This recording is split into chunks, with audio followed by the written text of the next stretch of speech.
Bismillahirrahmanirrahim.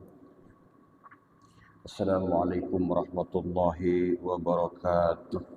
Bersyukur kita kepada Allah Subhanahu wa taala dengan ucapan alhamdulillahirabbil alamin. Bersalawat kepada Rasulullah dengan ucapan Allahumma shalli wa sallim ala sayyidina wa maulana Muhammad. Salam hormat dan ta'zim saya kepada para hadirin, Bapak Ibu yang dimuliakan Allah Subhanahu wa taala, wabil khusus sama-sama kita hormati Bapak Polsek Desa Rawawan beserta stafnya dan juga para sesepuh kaum muslimin muslimat khususnya. Kami ucapkan terima kasih khususnya kami dari warga Danau atas saran dan perhatian daripada Bapak Polsek. Semoga apa yang disampaikan oleh Bapak bisa menjadi kehati-hatiannya masyarakat Danau. Subuh Rabu yaitu kajian rutinitas kami di sini, kajian agama yang biasanya diawali dengan pembacaan Al-Quran.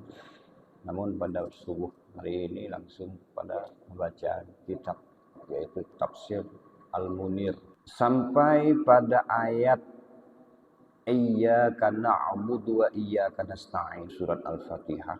Iyyaka na'budu artinya kita itu didikte oleh Allah Subhanahu wa taala agar kita mengucapkan iyyaka na'budu, ya Allah, bahwa kami ini hanya menyembah kepada Engkau. Ketika kita sudah melafalkan iyyaka na'budu, menyatakan dengan lisan bahwa aku hanya menyembah kepada Allah, mengikuti dan berkhidmat kepada Allah, tidak berkhidmat kepada hawa nafsuku yang jahat. Itu yang dimaksud dengan iyyaka na'budu.